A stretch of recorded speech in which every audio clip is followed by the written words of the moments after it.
Olá pessoal, bem-vindos a mais um vídeo do canal Engenha Tudo. Hoje você vai aprender como dosar o concreto pelo método IPT-USP.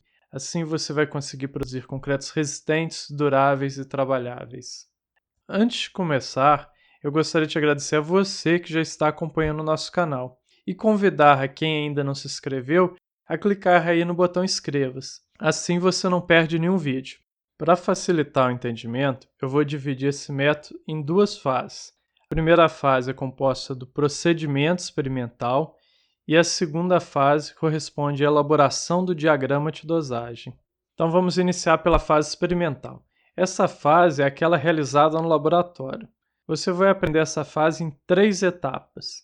A primeira etapa é a determinação do teor ideal de argamassa. A segunda etapa é a determinação da proporção de areia e brita dos traços. E a terceira etapa é a execução dos traços de referência. O primeiro passo do método é a definição do teor de argamassa. Esse passo é um dos mais importantes para o estudo de dosagem.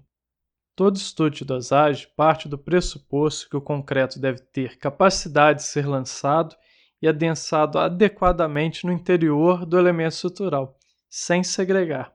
Só que a falta de argamassa na mistura deixa o concreto poroso e produz várias falhas de concretagem. E o excesso proporciona um concreto de melhor aparência, porém aumenta muito o custo e também o risco de fissuração. Assim, é importante que você defina o teor ideal de argamassa. Então, o teor de argamassa seca, que também é chamado de alfa, ele indica qual que é a proporção de argamassa em relação à massa de concreto, quanto a gente desconsidera a água. Isso daí é dado pela seguinte equação: alfa é igual a 1 mais A sobre 1 mais M, onde A representa o agregado miúdo e M os agregados totais, ou seja, a soma entre os agregados miúdos mais agregados graúdos. Para ficar mais claro, vamos a um exemplo. Então, qual é o teor de argamassa de um traço 1 para 2.3 para 2.7? Eu aconselho que vocês pausem o vídeo e tentem fazer. A gente volta já já com o gabarito, ok? Então, alfa é igual a 1 mais 2.3 sobre 1 mais 2.3 mais 2.7, ou seja, 1 mais 5. Então, com isso, a gente vai ter que o alfa é igual a 0,55. Então, o teor de argamassa, nesse caso, é igual a 55% do concreto quando a gente desconsidera a água. Agora que você entendeu qual é a importância do teor de argamassa, deve estar se perguntando, como que eu vou fazer isso na prática no laboratório? Para conseguir isso, nós utilizamos um traço de 1 para 5 como referência, ou seja, para cada parte de cimento nós vamos acrescentar 5 partes de agregados. E a proporção entre areia e brita vai depender do teor de argamassa que você escolher. Para facilitar, eu já calculei as proporções de areia e brita para vários teores de argamassa. Essa tabela ela apresenta os traços e as quantidades de materiais necessários para misturar o concreto na betoneira. Eu vou deixar um link aí na descrição do vídeo para você poder baixar essa planilha de dosagem, ok? Então, seguindo os valores mostrados na tabela, você deve pesar os materiais para o primeiro alfa, que na tabela que eu coloquei para vocês é o 0,48, ou seja, 48% de argamassa. Os alfas posteriores são conseguidos com a pesagem dos acréscimos de cimento e areia determinados na tabela. Como você pode perceber, a quantidade de agregado graúdo não se altera. E a quantidade de água? Qual que é a quantidade que eu devo adicionar? A quantidade de água ela não é pré-definida. Ela depende da consistência exigida do concreto. Assim, na hora de misturar, a quantidade de água que nós vamos adicionar é até conseguir o abatimento definido no projeto. E como eu sei qual é o teor de argamassa ideal? A proporção adequada de argamassa é determinada de forma experimental, por tentativas e observação sobre o comportamento do concreto. Preste muita atenção agora. A avaliação do alfa ideal é feita observando basicamente duas coisas: a coesão do concreto e os vazios aparentes. Para isso, nós fazemos alguns testes bem simples. mas muito importantes. Eu vou mostrar para você 3 observações que podem ser feitas para avaliar se o teor de argamassa está ideal. A primeira observação é feita quando estamos misturando o concreto. Quando o concreto está com teor de argamassa baixo, você vai sentir ao passar a colher de pedreiro que a superfície fica bem áspera, com aquele barulhinho de atrito do aço com o agregado. Isso não é nada bom. O ideal é quando a colher de pedreiro desliza facilmente pela mistura. A segunda observação é feita no momento do teste de abatimento. Quando o concreto ele está com teor de argamassa baixo, a superfície apresenta um excesso de vazios. A superfície porosa do concreto mostra justamente a falta de argamassa para preencher esses vazios. Já quando o concreto tem o teor de argamassa ideal, você vai notar que ele fica com uma aparência bem compacta, bem lisa. A terceira observação também pode ser feita no momento do teste de abatimento. É a verificação da coesão do concreto. Como que você faz isso? Você dá alguns golpes suaves sobre a massa de concreto. Se estiver com falta de argamassa, você vai notar que a massa vai desmoronar. Agora, se o teor estiver ideal, você vai notar que a massa vai permanecer compacta, ela vai se abater um pouco, mas não se desmorona. Se o primeiro teor de argamassa testado não for ideal, o que você faz? Você vai acrescentando cimento e areia pesados previamente para cada alfa e repetir as observações práticas que eu acabei de te ensinar. O primeiro teor de argamassa que passa nas 3 observações anteriores, ou seja, está com aparência compacta, coesa, é o teor ideal de argamassa. Porém, é importante que você saiba que um pouco da argamassa acaba se perdendo na tubulação quando o concreto é bombeado. Assim, eu te aconselho a adicionar pelo menos de 2 a 4% a mais do teor de argamassa que você determinou anteriormente para evitar essas perdas. Com o teor de argamassa definido na etapa anterior, você deve realizar uma nova mistura com o traço 1:5. Esse traço ele é chamado de traço piloto.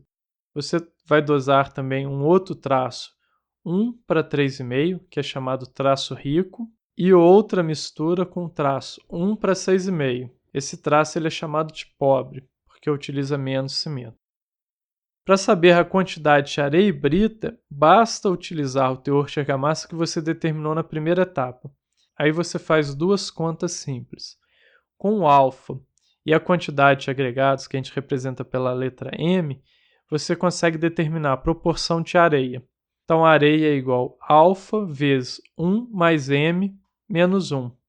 Para ficar mais fácil, vamos ao exemplo. Imagina o alfa de 0,48, ou seja, a proporção de argamassa é igual a 48%, e a quantidade de agregados vai ser 5, ou seja, referente ao traço piloto. Então, determine a proporção de areia. Então, areia é igual a 0,48 vezes 1 mais 5 menos 1. A gente acha que o valor, a proporção de areia é igual a 1,88. E a proporção de agregados graúdos vai ser igual à proporção de agregados menos a proporção de areia. 5 menos 1,88, a gente vai ter que a proporção de agregado graúdo vai ser igual a 3,12. Então você vai fazer isso daí para o traço rico, 1:3,5, para o traço piloto, 1:5, para o traço pobre, 1:6,5. Então anota os valores que você definiu da proporção de areia e pedra para esses traços. Então agora para praticar eu vou te sugerir que você pause o vídeo e considere o alfa agora igual a 0,54 e calcule a proporção de areia e brita para os traços piloto, pobre e por rico. Então vamos lá, dê uma pausa no vídeo, tente e anote os resultados. Conseguiu? O gabarito está aí na tabela para você conferir. Então vamos ao terceiro passo, a execução dos traços de referência. Então agora que você já sabe qual que é a proporção de areia, de brita, é importante que você determine qual que é a proporção de água para cada um daqueles traços, por rico, por piloto e por pobre. Isso daí vai ser feito por tentativa até que você consiga alcançar a consistência desejada. Então vamos supor que o seu abatimento seja de 100 milímetros. Aí você colocou pouca água. você vai notar que o abatimento vai dar menor do que esses 100 milímetros. O que você faz? Você adiciona mais um pouco de água até que você consiga o abatimento especificado. No nosso caso, até que a gente consiga o abatimento de 100 milímetros. Então, quando alcançar esse abatimento, você vai calcular a relação água-cimento. Isso daí é bem simples. Basta dividir a massa de água que você misturou pela massa de cimento que você utilizou. O próximo passo é determinar a densidade do concreto. Isso daí também é bem simples. Você utiliza um recipiente de volume conhecido e adensa o concreto. A divisão da massa pelo volume nos dá a massa específica do concreto. Com base na massa específica do concreto e com os traços definidos, nós podemos calcular o consumo de cimento por metro cúbico de concreto.